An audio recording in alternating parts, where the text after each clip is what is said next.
Please excuse me of me not having no shirt on right now. I just feel like I should come on here like this. Raw and authentic, man. Today's video is gonna be a little bit different. I feel like I always say that. Like, you can never like guess it with me. I'm more of a spontaneous person. But today's video is gonna be about, I was actually watching, let me actually see if I have it here. Put it on the screen right here. Today I'm gonna be talking about See You in My 19 Life. It's a Kdrama that I'm currently watching right now. I got like one more episode left, and I'm not gonna lie, I've been savoring it because man, it's so fucking good. Like, bro, yeah, it's right there, right here. It's gonna be some spoilers in this video, so definitely click out the video if you don't want to be spoiled. Give me 1 second. I do want to put on a shirt. Give me 1 second, man.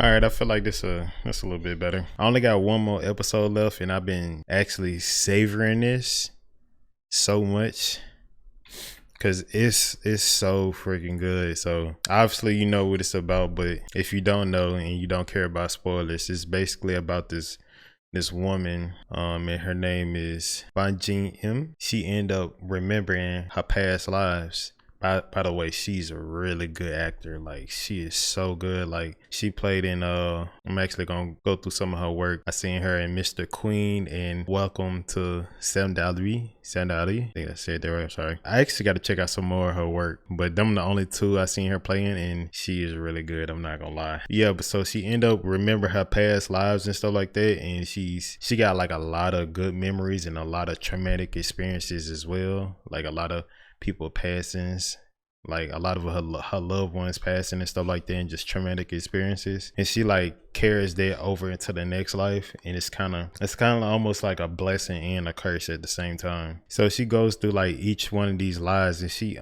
end up on her 18th life encountering Sioha when they were kids, and he ended up leaving a great impression on her. Obviously her life ended up getting cut short, and so she's recreated again into the 19th life. Sioha ended up living because she died instead of him. Like, it kind of fucked with his mind a lot, you know, traumatized and shit like that. And I would also wanted to point on Bachim. I'm just gonna call her Ban. I like to note out that she's carrying a lot of these traumatic events into the next life, and I feel like that can be used in today's life and age, because I was just thinking to myself, because you know, I have my own problems and people have their own problems and stuff like that, which I get that, but sometimes it should kind of like it be bigger than, you know, your childhood trauma and shit like that. Sometimes there should be like baggage and trauma that's kind of brought to the surface from your past life. That's why some things be a little bit more difficult than one another, you know what I'm saying? So yeah, she ended up remembering all this stuff, and she ended up dying, and he lived, and he's traumatized about his event. By the way, he doesn't remember none of his past lives. She ended up getting reincarnated into her 19th life because he left a strong impression on her, because she never been in love like that.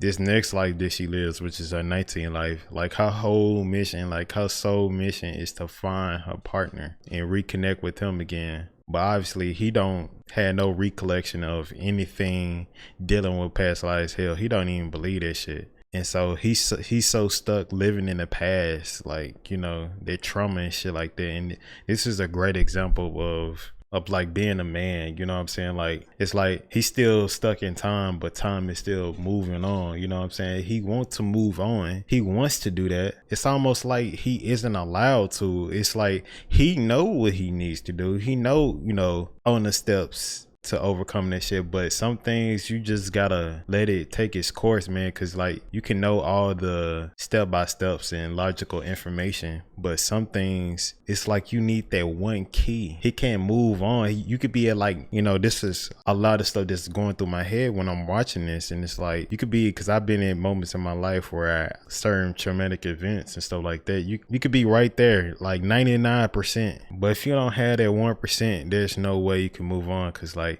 just my own personal stuff, I just sharing from me, you know what I'm saying? Like, because you know, everybody's different, but I'm just saying this for my own opinion and my own sake, like I feel like it was the same for me, like when you know, my mom died and stuff, and it was kind of hard for me to move on because she caused so much trauma and traumatic events in my life. And I end up waking up and have a lot of a spiritual awakening and stuff like that. I was at 99%, but I just didn't have that 1%. Like, and if you don't have that 1%, you still like stuck in that never ending cycle. And like, what do you see when you watching Silha live out his life? It's like, yeah, he got the money, bro. He, you know, he's building his own company and shit like that. But because he doesn't have that 1%, he can't move on. These dark energies and dark entities and shit like that, they take advantage of that shit. And you see that a lot. What's her name? I'm gonna see if I can go in the cast here. It was it was not the auntie, but like his mom friend. I want to see her name for you guys. Yeah, her. Jung Young, okay. Of course, his dad tried to, cause so if you guys don't, well, of course you know you watched it, but for the people that's watching this and doesn't care about the spoilers, what ended up happening is he actually found his dad, which is Moon Jong-hoon. He ended up finding who was behind it, because before I continue on, I forgot to explain how she died. So they died in a car crash. Well, Ju-won. Okay, let me backtrack a bit, because I don't know why I'm talking as if like you haven't already watched this, but for the people, I'm just saying, for the people that haven't watched it and they don't care about spoilers. Ban, she was Ju-won in her past life, which is her 18th life, right? And I'm gonna show you her real quick, which is her, Ju-won. And so in her 19th life, she reincarnated as Bajim. You know, this the younger version of herself. So she reincarnated as a different person. She died in a car crash, and like I think they didn't ever say her age. She was like 14 or whatever. Later down the line, his dad, which is Moon Jung-hoon, he found out who was behind the incident. It wasn't just an incident, it was more so like a job. They got hired to do it. And so like, oh, this is so beautiful. In her next life, you know, which is Bajin, like she grows up into this toxic, narcissistic household and shit like that, right? Which can be related to a lot of people that, you know, grows up into toxic households and shit like that, and non-supportive families and shit like that. I'm gonna get to that. It's something that I really want to get to. So the guy that was behind the incident, right, that killed Ju-won, which this was her in her past life, which, you know, this was her 18th life. So she then reincarnated to Ban, which is, you know, this is her current life right here. It's her dad, bro. It's her dad. So she ended up finding that out, and that really like resonated with me, you know, because, you know, I heard this saying a lot. It kind of like stuck with me, you know, enemies in your past life, family in your current life. It was something like that. That's what's so beautiful about this show, because they perfectly portrayed that, bro. It's like you see that a lot in Neo the Matrix, because it was the same. I know I'm getting off topic. Y'all know how I teach. Like sometimes I get off topic, but it be all related to what I'm talking about. So it was the same thing in the Matrix. The newest one, I forgot exactly what it was called. It was it wasn't Revelations. I want to see what it was called real quick.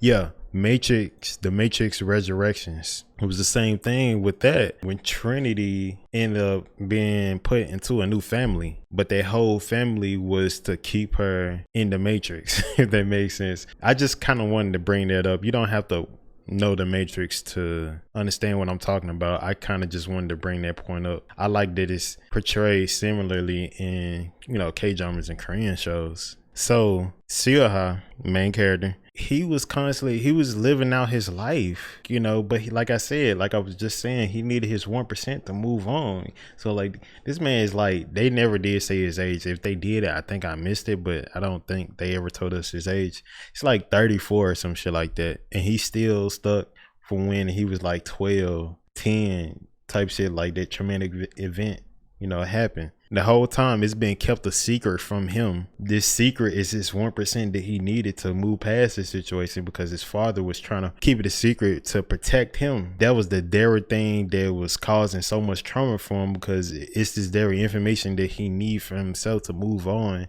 to be able to finally live his life. So back on Miss Bond, main character right here.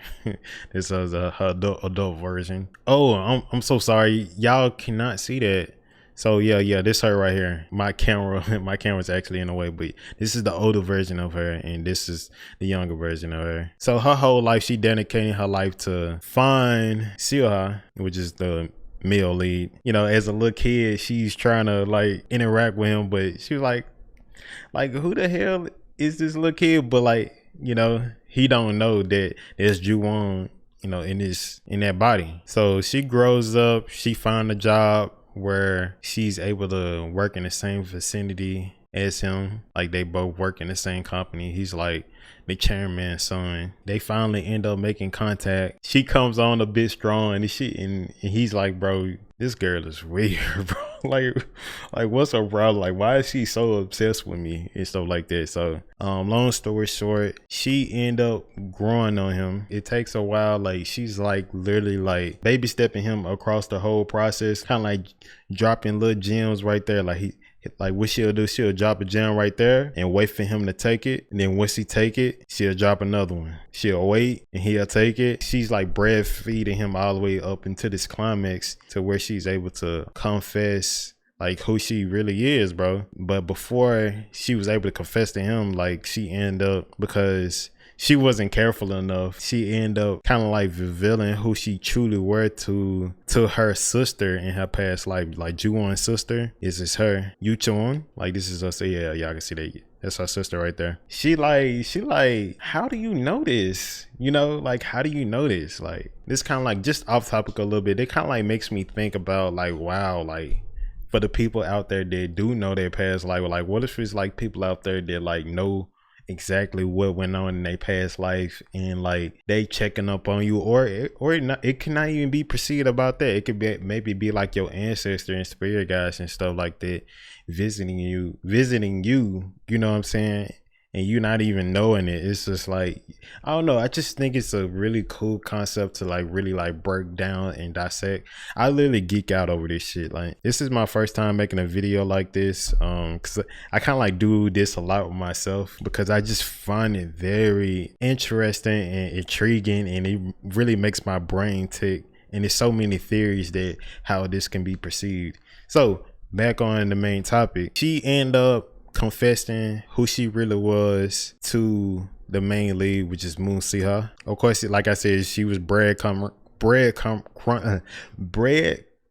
him along the whole process, telling him like little hints that she said in her past life. It's just like, damn, like how did she know this? You know what I'm saying? So the kind of like build up to their climax, and so like they end up getting together and stuff like that. And she ended up helping him overcome his trauma, because he was still so fixated on trying to figure out who was behind the incident, why Ju-won died and shit like that, and kind of like digging up the past and shit like that, because he needs that to move on, because it caused them a lot of trauma, and you know, a lot of people got hurt in the process, and he kind of got ridiculed as if it's his fault. And so like this is where all this self-worth and self-sabotage and negative self-talk and stuff coming from, because you notice like he, you know, his hearing fucked up, and it's like it seems like he can't get no peace of mind. It's like he dived in the water, you know, kind of like almost down there about to drown himself, but it gives him some sort of peace. And that can really be related to most people's lives today.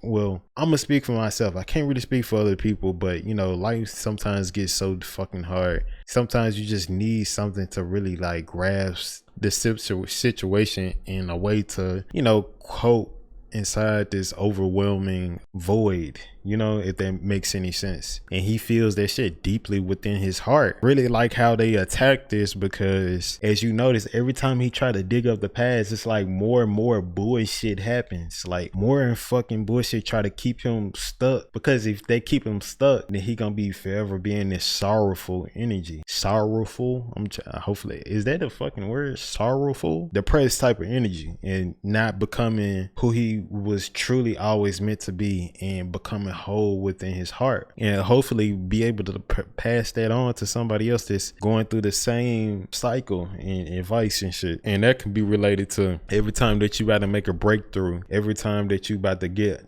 your next level up in life, every time you going through a spiritual awakening, it's always gonna be these like dark energies and dark entities and fucked up ass people that just spawn out of no fucking where, trying to keep you confined into your old ways, your old cycle, and just keeping you stuck, not liberating you in no type of way. Even though he comes so close to figuring it out, he actually figured it out. Like I said, he was at 99.99%. He needed that 1% to be able to fully let it go, because you have to understand the why. Why did it happen? And even if you understand the why did it happen, sometimes you just need that one little thing. And that one little thing for him was Juwon's perspective on that from herself. And so like she ended up revealing who she truly was, and kind of like intertwining Juwon and the person she is today, and kind of like giving her message from her old self, her 18 life, intertwining it in the life that she living right now, because she knew that he needed that message to actually finally move on. And so like now we move on to the point where like, okay, she finds out that other people also remember their lives and stuff like that. They make their way into her life, lets her know like, hey, you know, you really cannot be doing this. You can't connect with the relationships that you already made in your past life, because it's not you living a new life, because that's what King Miki said. And by the way, he also remembered his past lives too, because as soon as she started like making contact with people in her past lives and shit, like they started to get real sick. And that kind of like resonated with me too, because it's almost like there's a saying that, how does it go? I know what it is. I'm not sure how I should word it. It's almost like the non-living can't communicate with the dead, or something like, what was it? It's like basically like the spiritual realm can't intervene. Yeah, it can't intervene in the living. It's a saying somewhat like that. I'm not sure exactly how it worded, but you may be knowing what I be talking about. And I feel like that's what they was really trying to portray in this. You can't intervene. You can't intervene in that. It's like really not your place. And plus, I also took it as this new life that you live in needs to be a new life. So because it's all information for your soul, it's also in a realm of choice, because we all got a choice. So she ended up not giving a fuck, and I can understand that mentality, that mindset, because I very well took on that personality many times, and sometimes I'm still be tempted to take on that personality.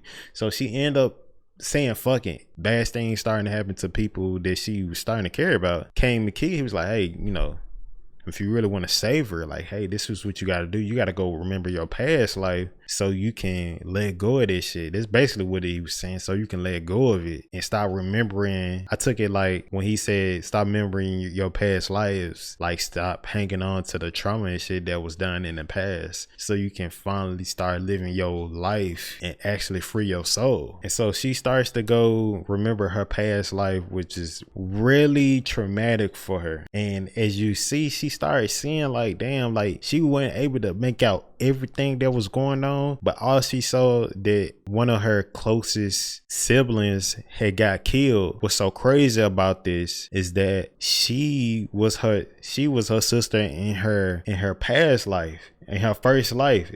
And mind you, this is 1,000 years ago. This is 1,000 years ago, right? But like in her current life, she's her sister again. Yeah, not in her 18th life. She was her sister again when she was like the little 14-year-old as Ju-on. He was in her first life as well. Like he was Kang McKee's almost like his like right hand man. It almost kind of like seemed like but in this lifetime he's his secretary, like Sia secretary. And so like she's remembering this traumatic event. She end up dying, and but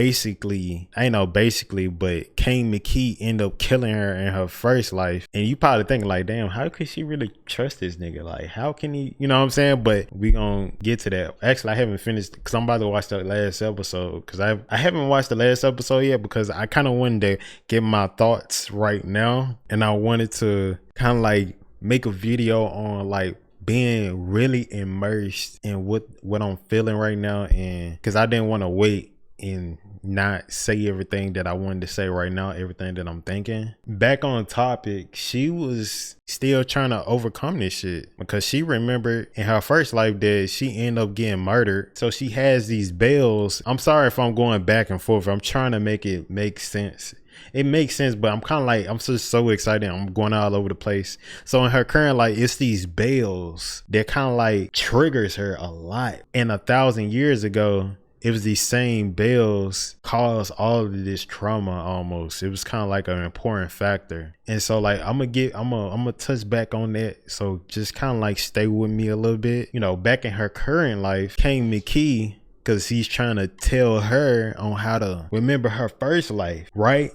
And before I go any further, notice how like he wasn't trying to be malicious. He wasn't trying to come on strong. Notice how like he was like asking her. And how I took that was like, we all got free choice, free will. You can't make nobody do anything. And this is how it is in this lifetime. Like, we all got free will. And I used to always think, well, like, why won't he just tell her? Like, why won't he just do it?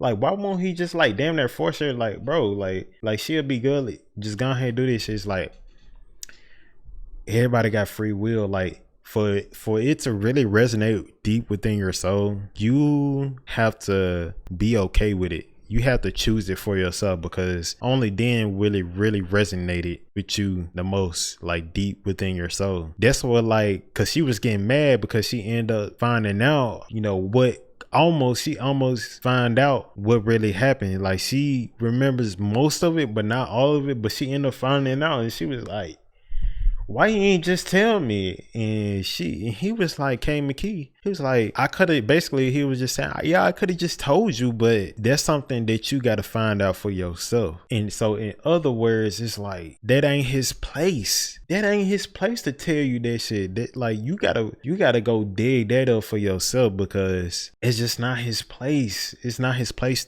that's not a part of his path, bro. His path. And it's just like how it is with people, because that's what I get so frustrated on. That's exactly me right there. I get so fucking frustrated because I really want this individual to get it. I want them to grow. I want them to have the understanding of what I'm trying to say, because I'm trying to save their soul. I'm trying to get them to see themselves and build themselves up. It's only so much you can do. You can guide them, but it has to be their choice. They got to make the choice within themselves to do that. Yeah, he could have just told you, but like, words alone are not gonna do it. Like, yeah, he could have told you, and you know this information. I think what she was getting so confused on is like, don't be so focused on the information, because like, even though he found out who killed her and what got his visions impaired, this guy's father died in the same incident, so his life was greatly affected about this shit as well. Even though he found that out, he still need to feel that shit. And I know you're saying like, yeah, he's feeling it deeply in a painful, traumatic type of way, but he also needs to feel it in a way where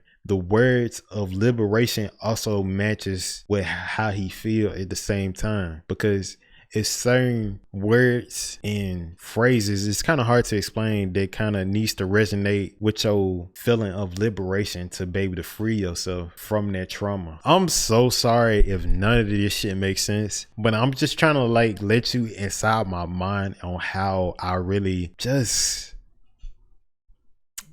that's how I digest all of this information and how I see it. You know what I'm saying? Like, this just be going through my mind. So back on track again, this drama is so fucking good, bro. So I'm kind of rewinding just a little bit. So back to when she was remembering kind of like when her sister got killed in her first life, and she's the sister in her current life. And so Moon Saha actually came over to visit her while she was in the process of remembering her first life, which is a very dangerous thing to do. You should trust your partner. You know, you got to be so sure of your partner, because if the wrong partner around you, they cannot be so understanding, you know, and can really like make things worse and kind of like fuel the fire even more. But luckily he wasn't. But at the same time though, like she was still in the middle of remember her first life, and so he's also in her first life as well. But like I told y'all, he don't remember. At the time it seemed like he killed her sister. Kamaki is like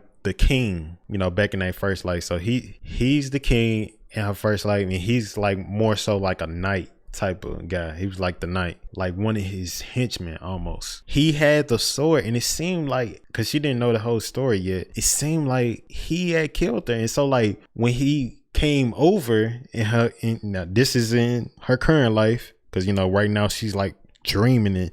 She's in a dream world, in a dream state, remembering grabbing this information down from the astral plane and bringing it back down to the earthly plane, you know what I'm saying, to remember for her consciousness. And so when she wakes up, the first thing she see is him, and she like, oh hell no, I gotta fucking kill you, nigga.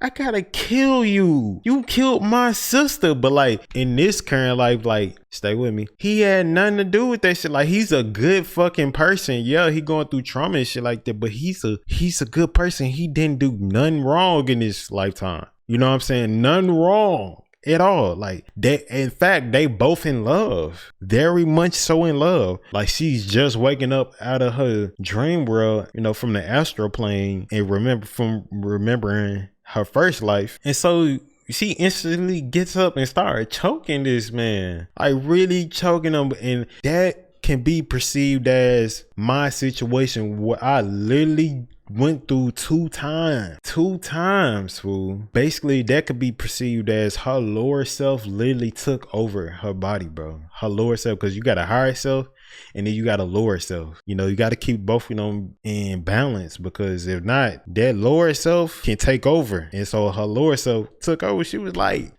hell nah, this nigga gotta die. Like on some real shit. Like, nah, I don't give a fuck. He gotta die, on that type of energy. But then she kind of like regained her energy, and then she end up see her. He's like, it's me. See her, because like he don't know shit about his first life, bro. He just got to the point where he could believe her and know that she's Jewing from her past life. So she end up snaps out of it. Now she's at the point where she's trying to feel safe in her own body again. And it's literally how I felt, you know, like when she was crying and shit, like my past videos, like bro, like she was crying, fool. Like, man, I hope y'all never feel that shit, bro. She got taken over, fool. Like she lost control for a bit. And I know that pain in her heart was so fucking painful. I know what that shit feel like, bro. I hope nobody feel that shit, bro. Like, man.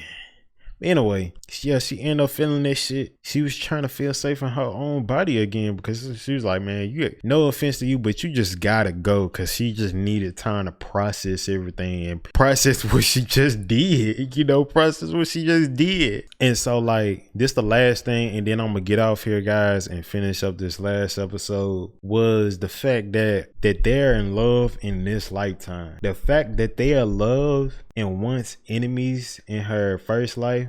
I know that he was not her enemy, because I seen like how it really went towards the end of episode 11, and I know that he didn't actually kill her. But I'm just saying, like, before she knew that, the fact that they in love in this current life, but at the time she didn't realize he didn't actually do it. But before she realized that they was enemies in their first life, resonates with me on the fact that like he's like literally another lesson for her. Like he's the lesson, like literally he's the lesson that she needs to get over. You know what I'm saying? Like to get over, so she can stop remember her past lies and past hurt. But like I said, towards the end of the episode, she ended up realizing that he didn't really do it. It was really this man right here, Cam McKee. I said Cam.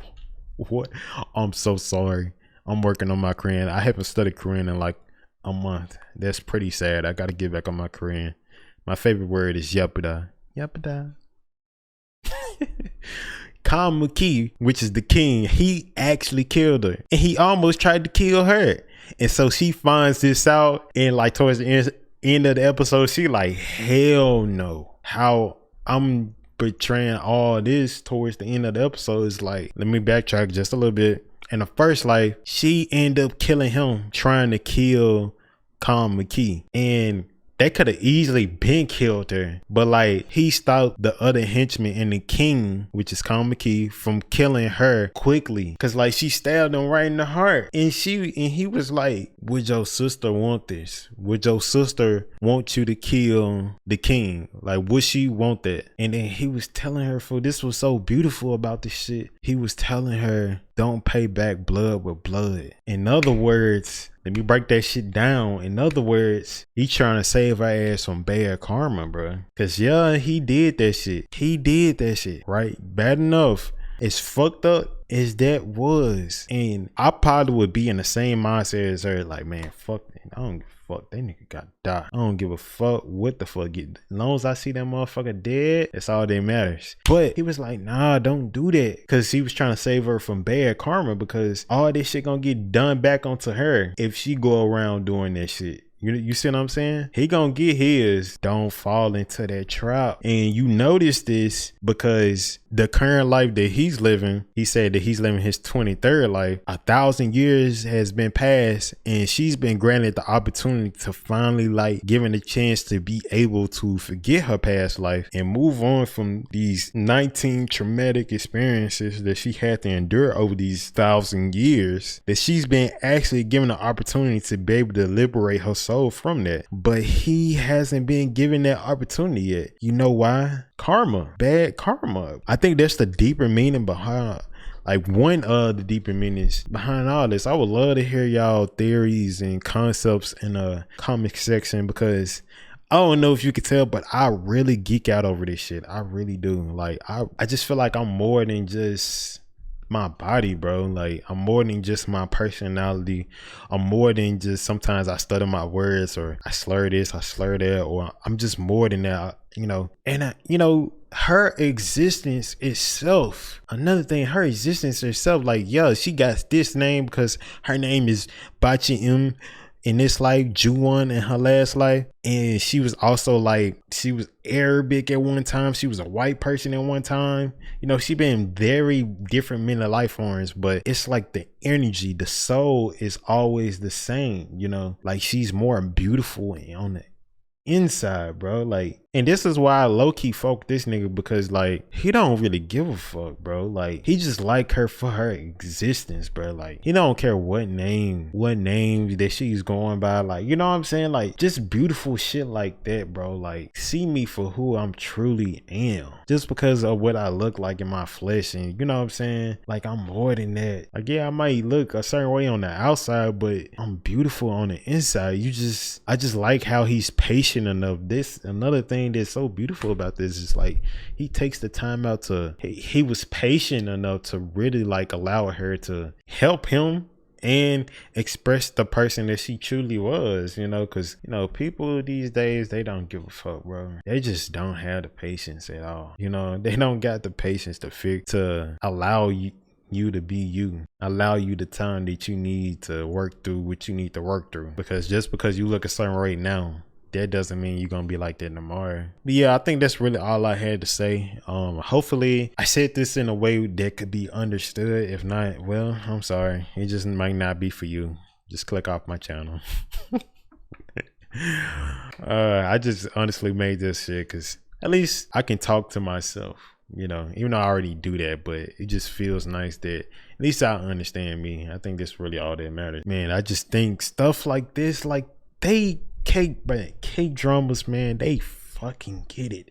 There's so many K-dramas like this. Like, yo, look, this is literally my K-drama list. Like, bro, I would literally make so many videos like this. Hold on, let me put it to the side a bit. Man, I should move my camera, but fuck it. But yeah, like, bro, I'm not gonna lie. What's another one? What's another one that's deep? Is two others that's so fucking deep. All these hoes is deep in their own way, but Delph's Game, I totally recommend that shit. That shit takes the cake, man. That's how this shit really is. And Tomorrow, where's Tomorrow at? Tomorrow, man. Man, I love Kdramas, man. They Koreans, they fucking get it, bro. They fucking get it. I'm not saying that nobody else do. They just explain it in a way that I would explain it and portray it. You know what I'm saying? Like, anyways, I hope y'all enjoyed the video. I don't know how I make these videos so long. I just have a lot to say. Just be having a lot to say. I don't be trying to stress this shit out, but it just come out like that, you know. It just come out like that because I'm just so passionate about it, and I'm just so passionate about different views on love. I just always thought like that, and it's just cool to see other people that's able to portray it like that on how I perceive it. I'm not sure if that made sense, but yeah, kind of like along those lines. Let me know what you think in the comments.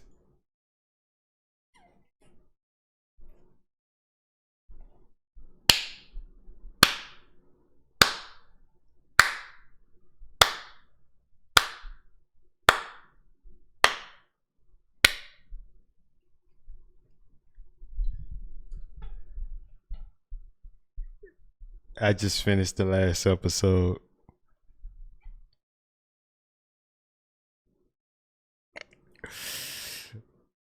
This was literally in my face the whole time. The whole time. Words can't express how good that show was. I had to give it a 10, y'all.